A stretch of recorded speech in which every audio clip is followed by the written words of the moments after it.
The Zephyrian council chamber hummed with the soft blue glow of emergency lighting as Ambassador Keth-9 stood before the assembled representatives of 12 peaceful worlds. His crystalline form trembled slightly, a telltale sign of the fear that had gripped their entire civilization for the past 72 solar cycles. "Honored delegates," Keth-9 began, his voice carrying the harmonic frequencies that marked him as a member of the diplomatic caste. "Our scouts have confirmed what we feared most. The Korthic Dominion has mobilized their full war fleet, 3,000 vessels strong, armed with planet crackers and stellar torpedoes." A collective shiver ran through the chamber. The representatives, beings of various peaceful species who had formed their alliance based on trade, knowledge sharing, and mutual protection, had never faced a threat of this magnitude. The vegan flower people swayed their petal heads in distress, while the silicon-based Christian delegates dimmed their inner lights to almost nothing. "How long do we have?" asked Representative Eula of the Symphonic Worlds, her melodious voice now carrying undertones of dread. "Our military analysts estimate 47 cycles before they reach our outer colonies," Keth-9 replied, consulting the data tablet that hovered beside him. "Perhaps 90 cycles before they reach our core worlds." The chamber fell silent except for the gentle breathing sounds of the oxygen-dependent species and the low humming of the energy beings. Everyone present knew the truth that none wanted to speak aloud. Their combined fleets, designed primarily for exploration and peaceful intervention, numbered fewer than 800 ships. Most were scientific vessels with minimal defensive capabilities. Elder Nim of the Pacifist Coalition finally broke the silence. "We have always resolved conflicts through diplomacy and understanding. Surely there must be a way to negotiate with the Korthak." "We tried." Keth-9's form flickered with sorrow. "Their response was to destroy our diplomatic vessel and broadcast the execution of our envoys across their territory as a warning to any who would dare oppose them." The horror of this statement settled over the delegates like a heavy blanket. In their corner of the galaxy, such barbarism was unthinkable. Wars were rare, and when conflicts did arise, they were resolved through mediation, resource sharing, or at worst, economic sanctions. The concept of deliberately targeting civilians, let alone diplomats, was alien to their nature. Representative Dox of the Harmonic Sphere raised one of his forearms. "What of the Greater Galactic Union? Surely they have protocols for such aggression." "The GGU considers our region frontier space," Keth-9 explained with bitter harmonics. "They will offer refugee status to any survivors, but military intervention would require a unanimous vote from the core worlds." The Korthak have been careful to frame this as a territorial dispute rather than outright aggression. Young delegate Sarah III, barely past her first century and representing the newest member world, spoke up with the earnestness of youth. "What about the old legends? The stories of warrior species who defend the innocent?" Several elder delegates made dismissive sounds, but Elder Nim gestured for quiet. "Speak, child. In desperate times, even old tales may hold wisdom." Sarah III's form brightened with nervous energy. "In the ancient databases, there are references to species that evolved on dangerous worlds, planets where survival required constant fighting. The archives call them Deathworlders. Some say they still exist in the dark. Spaces between the major powers, fairy tales," scoffed Representative Corrand of the Merchant Guild. "Stories, told to make younglings appreciate our peaceful ways, but what if they're not?" Sarah III persisted. "What if there really are species out there who understand warfare in ways we cannot? Who could stand against the Korthak?" Keth-9 found himself intrigued despite his skepticism. Even if such beings existed, how would we contact them? And what would we offer in exchange for their aid? "We have nothing that warrior species would value. We have our knowledge," Sarah III said quietly, "our medicine, our technology, our art. Perhaps there are things we take for granted that others might find valuable." The chamber buzzed with consideration. It was a desperate idea, but they were facing desperate times. Elder Nim's ancient voice carried clearly through the space. "If we are to pursue this path, we would need to craft a message that could reach beyond our known territories. A call for help that might attract the attention of these theoretical protectors. And if instead it attracts more predators?" asked Representative Eula. "Then we face them alongside the Korthak," Keth-9 replied grimly. "Our situation cannot become worse than it already is." The debate continued for several hours, but eventually, a consensus emerged. They would prepare two responses to their crisis. The first would be a conventional appeal to the Galactic Union, following proper diplomatic channels that would likely take too long to be effective. The second would be Sarah 3's desperate gambit, a message broadcast into the unknown regions of space. As the council session ended and representatives returned to their homeworlds to prepare their people for the worst, a small team of their best xenolinguists and quantum communications experts began working on the most important message their civilization had ever composed. They had no way of knowing that their signal would indeed reach a death world, but not the kind they had imagined. The third planet of an unremarkable yellow star, inhabited by beings who called themselves humans.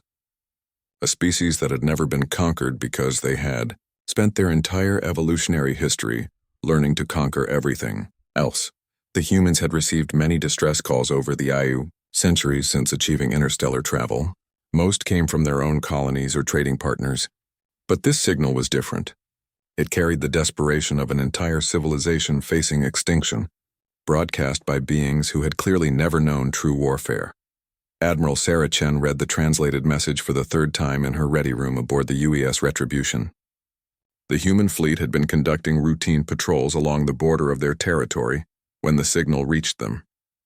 It was poorly encrypted, almost naive in its openness, and carried detailed star charts to the sender's location. "Ma'am," her communications officer had said when bringing her the message, "they're not asking for military aid specifically. They're asking for anyone who understands the ways of war to help them against something called the Korthak Dominion." Chen smiled grimly as she set down the tablet. The senders clearly had no idea what they had done.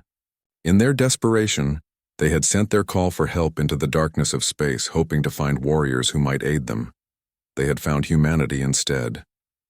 And humanity had never been very good at ignoring cries for help, especially from civilizations that reminded them of what they might have been if their own world had been kinder. She activated her ship's communications array. "This is Admiral Chen to all vessels in Battle Group 7. Set course for the Zephyrian system. Maximum military speed. The Deathworlders were coming."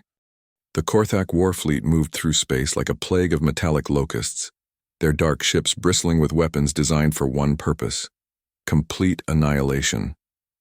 Supreme War Leader Thakek stood on the bridge of his flagship, the Bone Crusher, watching the tactical display show their inexorable advance toward the Zephyrian territories. "Status report," Thax growled, his forearms crossed behind his back in the traditional stance of Korthak authority. "Advanced scouts report the prey worlds are evacuating their outer colonies," reported his tactical officer, a scarred veteran named Grex. "Their pathetic defense fleets are retreating toward their core systems." Thax's mandibles clicked in satisfaction. This was proceeding exactly as expected. The Zephyrians and their allies were soft, having known only peace for generations. They would cluster around their homeworlds like frightened children, making them easier to destroy en masse. "Any word from their diplomats?" Thakex asked mockingly. "They ceased attempting communication after we broadcast the execution of their envoys," Grex replied. "Intelligence suggests they may be seeking aid from the greater Galactic Union." "Let them," Thax snarled. "By the time those bureaucrats finish debating, we will have harvested every useful resource from their worlds and enslaved their populations. The Korthak Dominion will expand by 12 systems, and our territory will finally reach the resource-rich Vegan Nebula." The plan was simple and brutal, refined through centuries of conquest. The Korthak would overwhelm the enemy with superior numbers and firepower, destroy their military capacity, then strip mine their worlds while forcing the survivors into labor camps. Any species that proved too difficult to control would simply be eliminated. It had worked against 17 previous civilizations. There was no reason it should fail now. Meanwhile, in the Zephyrian system, the quantum communications array that had broadcast their desperate plea was receiving an unexpected response. The signal was stronger than anything they had ever detected, transmitted on frequencies that suggested incredibly advanced technology. Keth 9 stood in the communications center alongside Sarah 3 and their best xenolinguist, Dr. Venth, as they worked to decode the incoming message. The young delegate who had suggested contacting the legendary Deathworlders was practically vibrating with nervous energy. "The signal is definitely artificial," Dr. Venth confirmed, his tentacles dancing over the analysis equipment. The mathematical structure suggests high intelligence, and there are patterns that might indicate language. Can you translate it? Keth 9 asked. I'm attempting to cross-reference with known linguistic databases, Dr. Venth replied. Wait, this is interesting. Some of the mathematical concepts embedded in the signal correspond to theories in our quantum mechanics texts, but the applications are far more advanced than anything we've achieved. Sarah 3 moved closer to the display. Does that mean they're more technologically sophisticated than us? Considerably so, Dr. Venth confirmed. And there's something else. The signal strength and directionality suggest the senders are moving toward us at significant sublight velocity. Keth 9 felt his crystalline form grow cold. Moving toward us? How fast? Based on the Doppler shift calculations, Dr. Venth paused, checking his work several times. They're traveling at approximately 60% of light speed. That should be impossible for any known propulsion system. How long until they arrive? Sarah 3 asked quietly. If they maintain current velocity and don't slow down, 14 cycles. The implication struck them all simultaneously. These unknown beings would arrive well before the Korthak fleet. But whether they came as saviors or additional conquerors remained terrifyingly unclear. Keep working on the translation, Keith 9 ordered, and prepare a response signal. If they are coming to help us, we need to provide them with tactical information about the Korthak threat. Light years away, Admiral Chen reviewed the preliminary reports from her xenolinguistics team. The alien message had been surprisingly easy to translate once they identified the basic mathematical principles the senders used. What concerned her was not the content, but the naivety it revealed. They've included detailed star charts of their entire territory, reported Lieutenant Commander Jackson, her intelligence officer. Ship positions, defensive capabilities, population centers, resource locations, everything. It's like they've never heard of operational security, added Dr. Martinez, the fleet's chief xenobiologist. Either they're incredibly trusting, or they've never faced a truly hostile enemy. Chen studied the tactical display showing the approaching Korthak fleet. 3,000 ships was a significant force, but the composition was telling. Heavy assault vessels designed for overwhelming less advanced opponents with minimal screening elements and no apparent stealth capabilities. Classic conquest fleet, she mused. Built for intimidation and brute force rather than tactical flexibility. Admiral, her communications officer interrupted, we're receiving another transmission from the Zephyrian system. They're responding to our acknowledgement signal. The new message was even more revealing than the first. The aliens provided detailed intelligence about the Korthak forces, their historical tactics, and their own military capabilities. Reading it, Chen felt a familiar mixture of admiration and concern. These beings were exactly the kind of people humanity had sworn to protect when they took their place among the stars. Peaceful, scientific, desperate for help against an enemy they could neither understand nor effectively fight. Ma'am, Commander Jackson said carefully, the aliens are requesting that we coordinate our arrival with their defense fleet. They want to integrate our ships into their battle plan. Chen almost laughed. The Zephyrian defense fleet consisted primarily of converted cargo vessels and scientific ships with minimal weapons.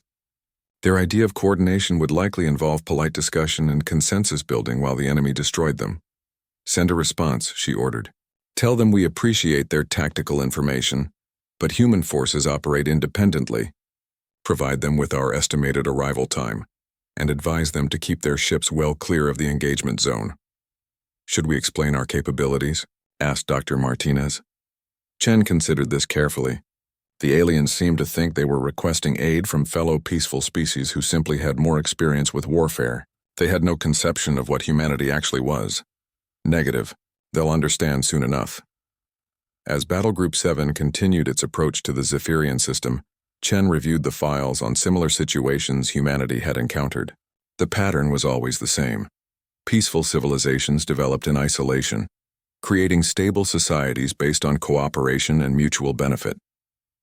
When they finally encountered aggressive species, they were completely unprepared for the reality of total warfare. The Korthak, based on the intelligence provided, were typical predator species. They had evolved in a more competitive environment, developing the military technology and tactical thinking necessary to dominate their neighbors. Against most opponents, their approach would be devastatingly effective. Unfortunately for them, they had never encountered anything like humanity. Dr. Martinez approached with a preliminary xenobiology report. Admiral, based on the physiological data the Zephyrians provided about the Korthak, they appear to be arthropod-based life forms. Exoskeleton structure, multiple limbs, probably evolved from pack hunters. Weaknesses? Their communication appears to be primarily pheromone-based, which could make coordination difficult in combat environments. The exoskeleton structure suggests they're adapted for high-gravity worlds, so they might be less maneuverable in zero-G combat. Chen nodded. Every piece of information would be useful when the shooting started. Time to intercept? She asked her navigation officer. 11 days, Admiral. We'll arrive 3 days before the Korthak fleet reaches the outer Zephyrian colonies. Perfect. Chen settled back in her command chair. That should give us enough time to prepare a proper welcome for our new friends. The human fleet dropped out of faster-than-light travel at the edge of the Zephyrian system, with a precision that would have impressed any military analyst. 27 ships materialized in perfect formation, their dark hulls bristling with weapons that the peaceful aliens had never imagined could exist. Ambassador Keth 9 stood in the observation deck of the diplomatic station Harmony, watching through the massive transparent aluminum windows as the alien vessels approached. The scale was immediately overwhelming.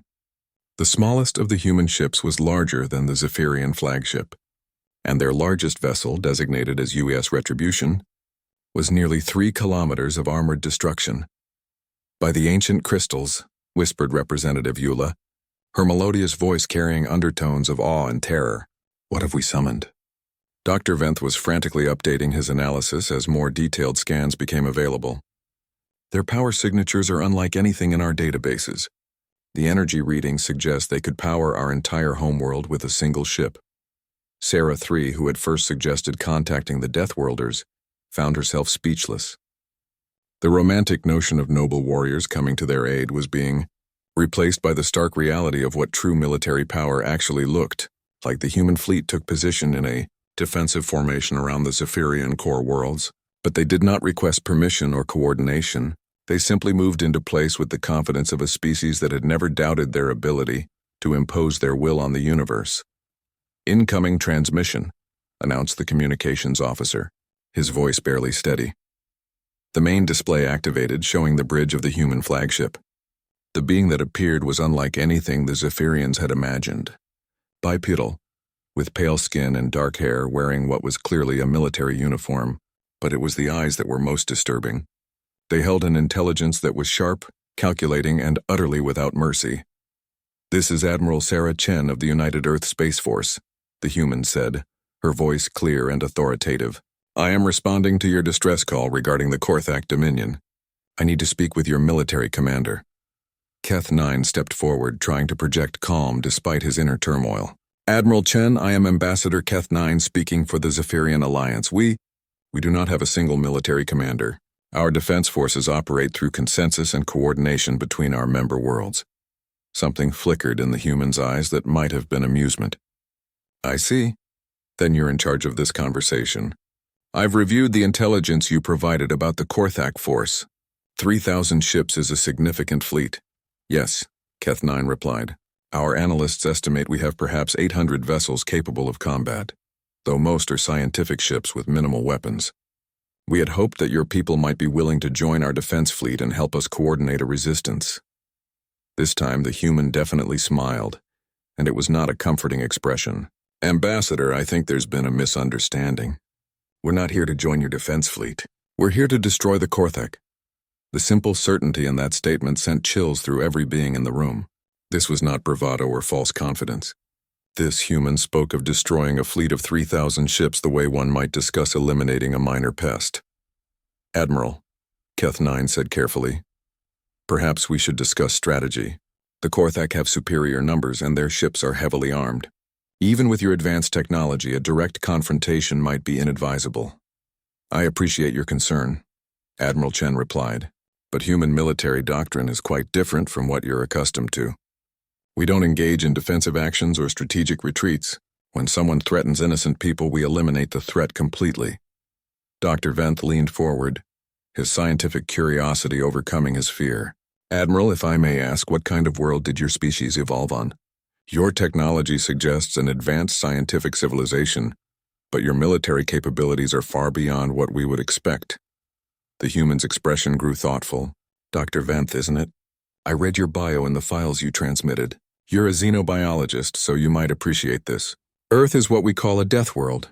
Almost everything on our planet evolved to kill something else. We have predators that hunt in packs, others that use venom, some that can crush bone with their bite. We have weather that can destroy cities, natural disasters that reshape continents, and diseases that can wipe out entire populations." She paused, letting that sink in. "Humanity survived by becoming better at violence than anything else on our world. We learned to hunt in coordinated groups, to plan attacks, to use tools and tactics to overcome enemies much larger and stronger than ourselves. By the time we reached the stars, we had been practicing warfare for over 10,000 years. The silence that followed this explanation was profound. The peaceful aliens were beginning to understand exactly what they had invited into their system. "But surely," Representative Eula said hesitantly, "in your modern era, you must have moved beyond such primitive behaviors?" Admiral Chen's smile returned, colder than before. "Representative, 3 days ago a human survey ship was attacked by raiders near the Kepler system. The crew of 23 was killed after surrendering. Yesterday we finished sterilizing the raiders' base. Not just their ships, not just their military forces, their entire operation. When humans make war, we make it total." Sarah 3 found her voice. "Admiral, we called for help because we couldn't defend ourselves against the Korthak. But we never intended to commit genocide." "And neither do we," Chen replied, her tone softening slightly. "The Korthak military forces will be destroyed. Any personnel who surrender will be taken prisoner according to galactic law. Civilian populations will be protected, but the Dominion as a military power will cease to exist." Keith 9 struggled to process this information. "How many ships would you need to accomplish this?" "We brought 27 vessels. That should be sufficient." The implications of this statement were staggering. These humans, these Deathworlders, were planning to engage a fleet more than 100 times their size, and were confident of victory. "Admiral," Dr. Venth said quietly, "in our desperation we may have made a terrible mistake. We sought warriors to defend us, but what we found was something far more dangerous." Chen's expression grew serious. "Doctor, I understand your concern. From your perspective, we must seem like another kind of monster. But I want you to understand something about humanity. We don't fight because we enjoy violence. We fight because we've learned that sometimes violence is the only language that predators understand." She gestured to something off-screen.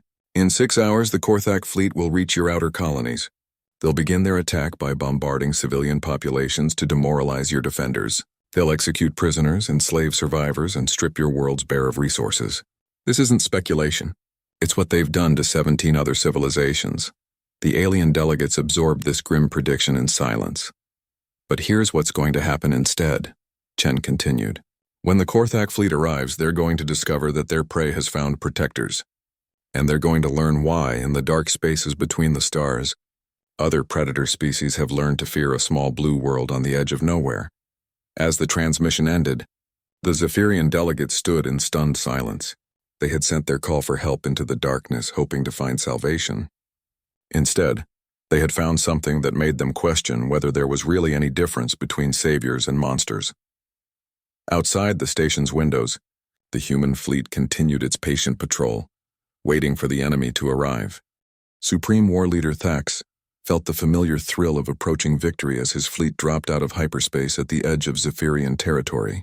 3,000 ships materialized in perfect attack formation, their weapon systems already charging for the initial bombardment that would announce the beginning of the end for another peaceful civilization. "Status report," Takix commanded, his forearms crossed in satisfaction behind his back. "All ships report ready for combat." "Operations," replied his tactical officer. "Grex, enemy defense fleet, detected at the expected coordinates around their core worlds. Numbers match our intelligence estimates." Thax clicked his mandibles in approval. Everything was proceeding exactly as planned. The Zephyrians had done exactly what prey species always did, clustering their forces around their most important worlds in a futile attempt at protection. "Sir," interrupted his sensor operator, I'm detecting some unusual signatures mixed in with the enemy fleet. Unusual how? Thax asked, though he wasn't particularly concerned.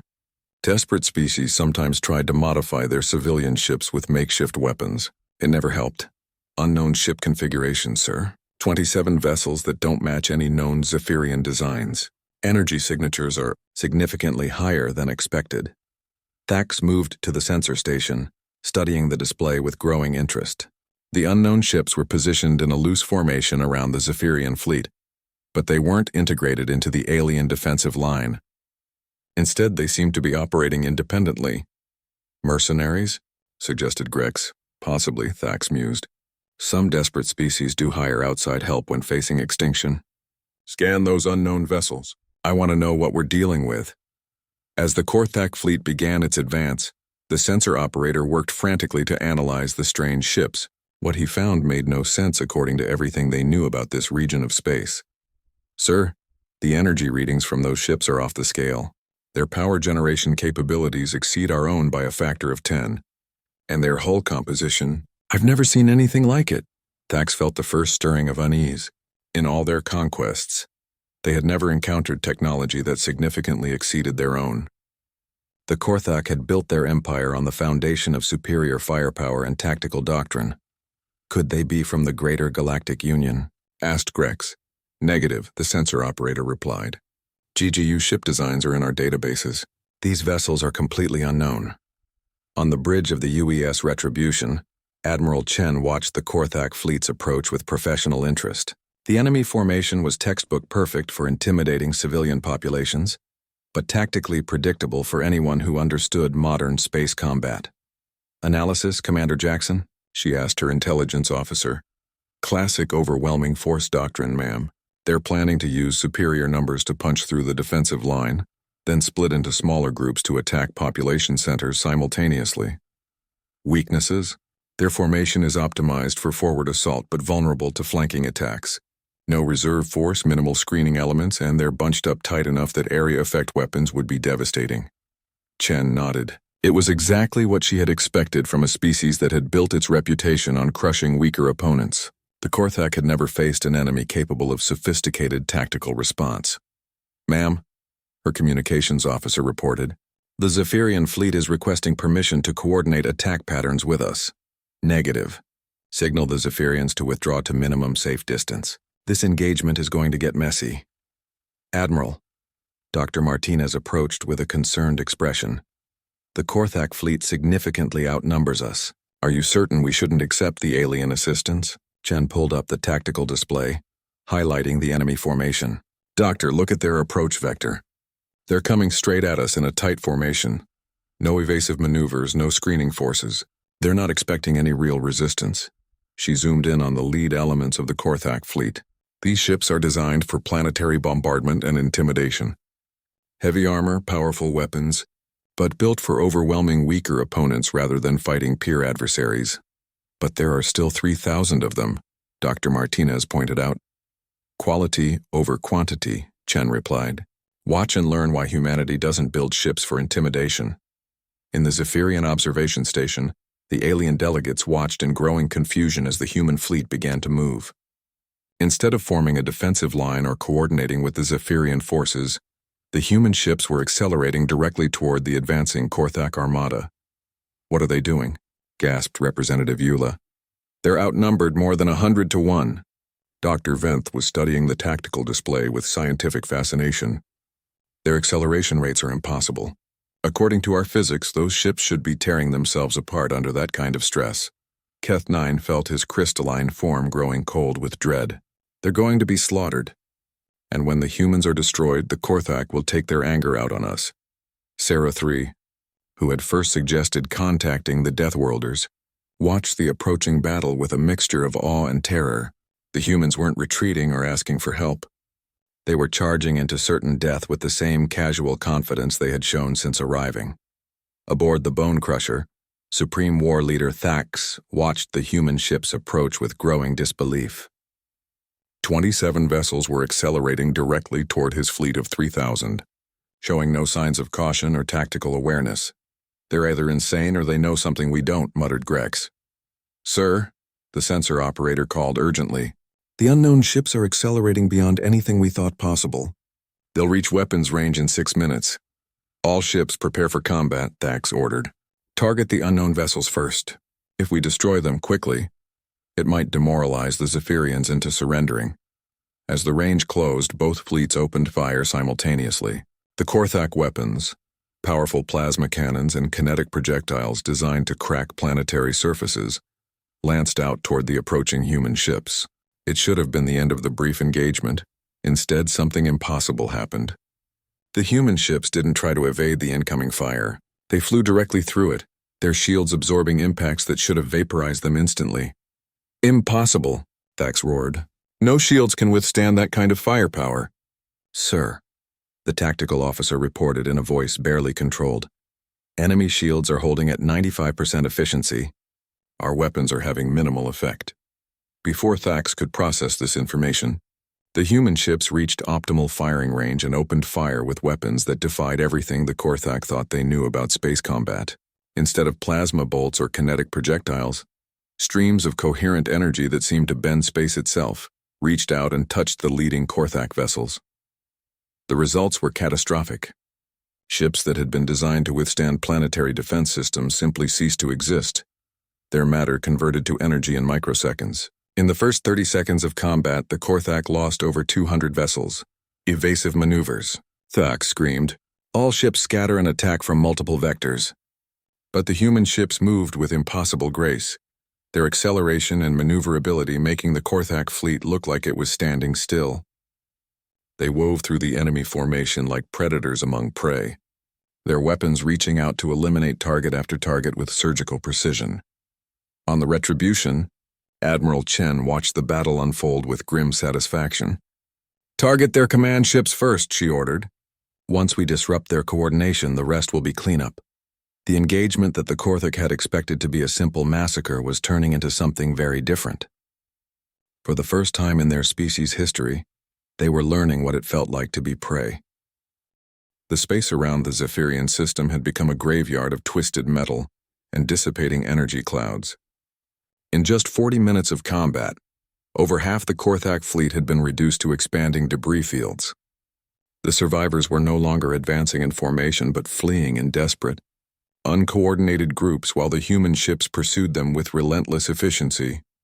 Supreme War Leader Thax stood in the ruins of his bridge, ichor leaking from wounds caused by flying shrapnel when a human weapon had punched through his flagship's armor, like it was made of paper. Around him, his crew worked frantically to keep their ship functional, while reports of destruction poured in from across the fleet. Sir, gasped his communications officer, we're receiving surrender requests from over 300 ships. The captains are requesting permission to lay down arms. Thax's mandibles clicked in fury and disbelief. In the entire history of the Korthak Dominion, no fleet had ever been forced to surrender. They were the predators, the conquerors. Other species surrendered to them. Tactical report, he demanded. Grex, his tactical officer, consulted his damaged displays with hands that shook uncontrollably. We've lost 1,700 ships confirmed destroyed, 400 more heavily damaged and withdrawing. The enemy has lost... None, sir, none?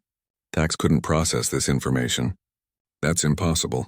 Even superior technology can't account for such a disparity. Sir, the sensor operator called weakly, the human ships aren't just more advanced than ours. They're operating on completely different principles. Their weapons don't just punch through our armor, they ignore it entirely. Their shields don't absorb our fire, they redirect it. It's like they're using physics we don't understand. On the observation deck of the diplomatic station Harmony, the Zephyrian delegates watched the battle's conclusion in stunned silence. What they were witnessing violated everything they thought they knew about space combat, physics, and the balance of power in their region of the galaxy. Dr. Venth had given up trying to analyze what he was seeing.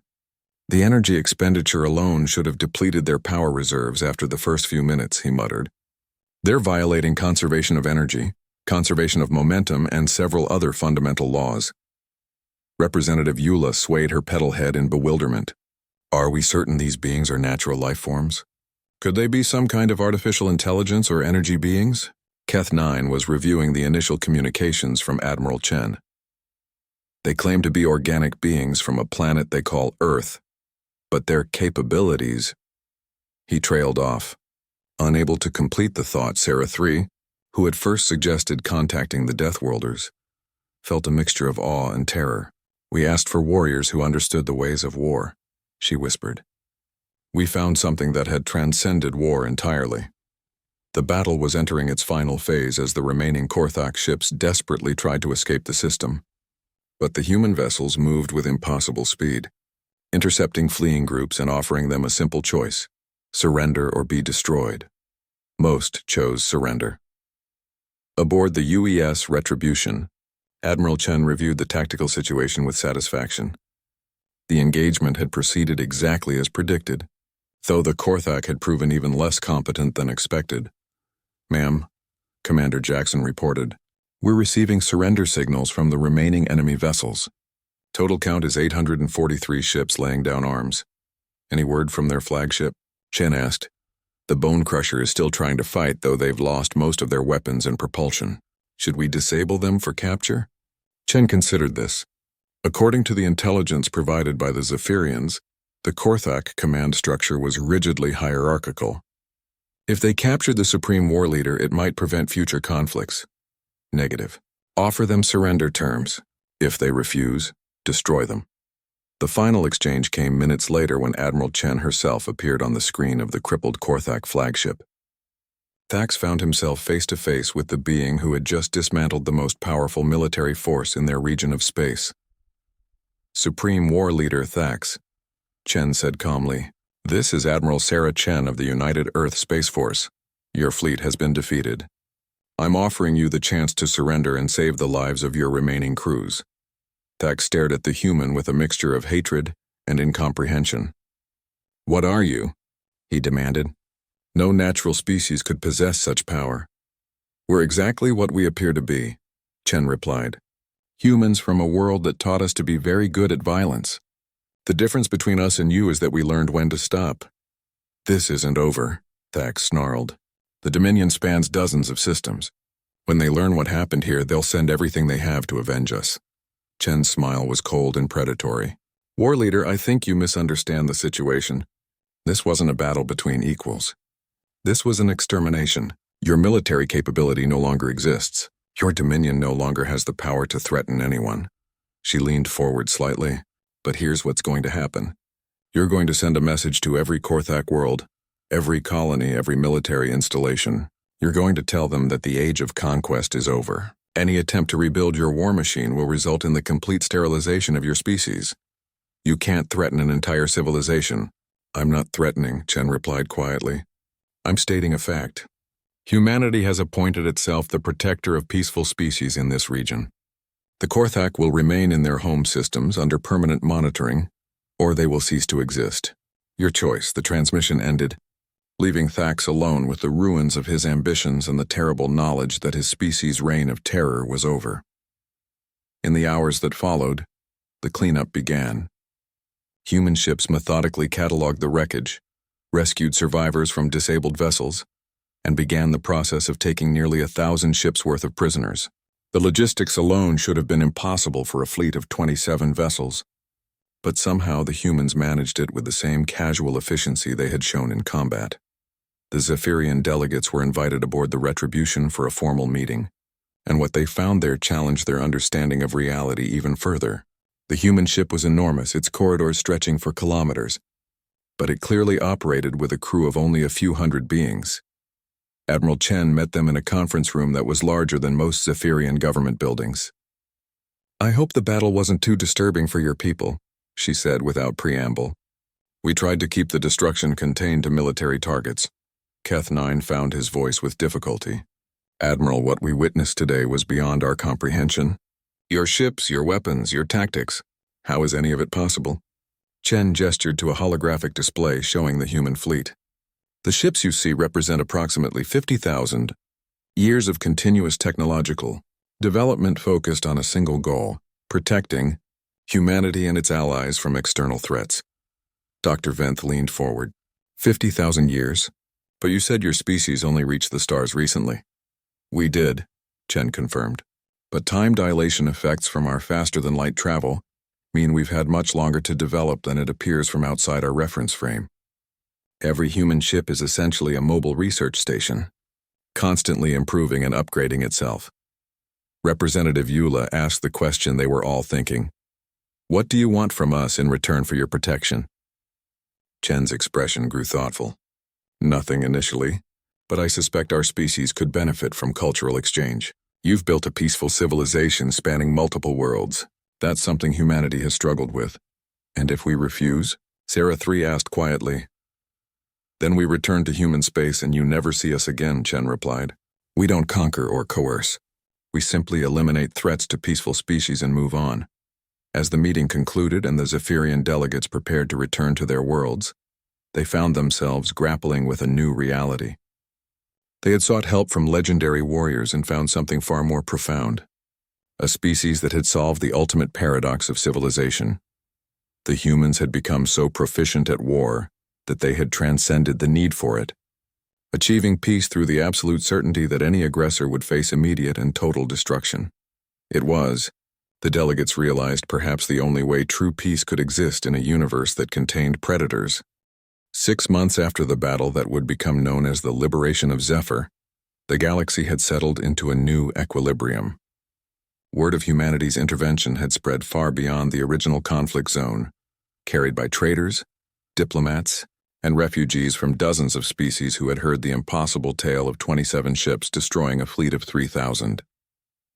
In the Korthak home system, former Supreme War Leader Thax sat in a simple dwelling on the agricultural world that had once been the military capital of his empire. The vast shipyards that had built instruments of conquest were now producing farming equipment and medical supplies under human supervision. His species, stripped of their military might but allowed to survive, was learning the difficult lesson of peaceful coexistence. The human monitoring station that orbited their primary world was a constant reminder of their new reality. It was smaller than a Korthak scout ship, yet everyone knew it possessed the firepower to reduce their entire civilization to atoms if they chose the path of aggression again. Thakex had been one of the few high-ranking officers to accept the psychological counseling that the humans offered. Dr. Sarah Kim, a human specialist in post-conflict rehabilitation, visited him weekly to help him process the transformation of his worldview. How do you do it? Thax asked during one of their sessions, his mandibles clicking with what she had learned to recognize as confusion rather than aggression. How does your species resist the urge to conquer? You have the power to rule the entire galaxy. Dr. Kim considered her answer carefully. Over the past months, she had worked with dozens of former Korthak military officers, helping them understand concepts that their society had never developed. We learned early in our development that conquest is ultimately self-defeating, she explained. When you rule through fear and force, you're constantly fighting to maintain control. It's exhausting and wasteful. But your species is clearly adapted for warfare, Thax insisted. Your efficiency in battle was beyond anything we thought possible. True, Dr. Kim agreed. But we discovered that being good at war and choosing to make war are two different things. We became so effective at violence that no one wants to fight us. That gives us the freedom to pursue other goals. Thax struggled with this concept. What goals could be more important than expansion and dominance? Knowledge, art, exploration, building relationships with other species that enrich our understanding of the universe. Dr. Kim pulled up a holographic display showing the cultural exchange, programs that had developed between humanity and the Zephyrian Alliance. We've learned more about quantum mechanics from the Zephyrians in 6 months than we had discovered in decades of research. Meanwhile, in the Zephyrian system, a very different kind of transformation was taking place. The peaceful alliance of worlds was experiencing what their sociologists called accelerated development. Contact with humanity had not only saved them from destruction but opened new possibilities. They had never imagined. Dr. Venth stood in the new joint research facility orbiting Zephyr Prime, working alongside human scientists on projects that would have been impossible for either species alone. The facility itself was a marvel of cooperative engineering, combining Zephyrian expertise in harmonic resonance with human knowledge of space-time manipulation. The theoretical framework is sound, reported Dr. Elizabeth Chen, the Admiral's younger sister and a physicist specializing in dimensional mechanics. If we can successfully integrate your harmonic field generators with our spatial compression technology, we should be able to create stable, faster-than-light communication networks. Dr. Venth's tentacles danced with excitement. Instantaneous communication across galactic distances. The implications for diplomacy and trade are staggering. The project was typical of the collaboration that had developed between the two species. Humans brought their advanced technology and military protection, while the Zephyrians contributed their mathematical insights and peaceful governance models. On the human side, Admiral Chen had established a permanent diplomatic presence in the system, though her battle group had been reduced to a single ship. The UES Retribution served as both a deterrent to potential aggressors and a mobile embassy for humanity's growing network of allied species. Admiral, Commander Jackson reported during their morning briefing, we're receiving reports of another predator species making threats in the Andorian sector. The local peaceful civilizations are requesting assistance. Chen reviewed the intelligence reports with interest. The Vicari Empire was apparently following the same expansion pattern as the Korthak, using overwhelming force to intimidate less advanced species into submission. How many ships are they deploying? She asked. Intelligence estimates put their invasion force at around 5,000 vessels, Jackson replied, significantly larger than the Korthak fleet we engaged. Interesting. It seems word of our intervention hasn't reached them yet.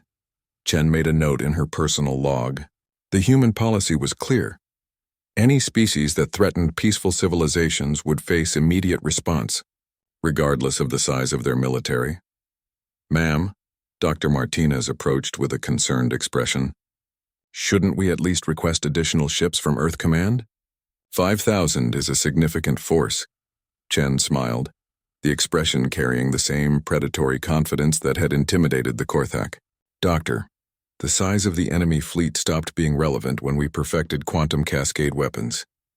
Whether they bring 5 ships or 5,000, the result will be the same. She turned to her communications officer. Send a message to the Andorian civilizations. Tell them help is on the way. As news of humanity's expanding protection spread throughout the galaxy, it triggered a phenomenon that xenosociologists would later term the cascade effect. Species that had been locked in cycles of aggression and defense for millennia suddenly found themselves questioning the fundamental assumptions of their societies on worlds throughout the spiral arm.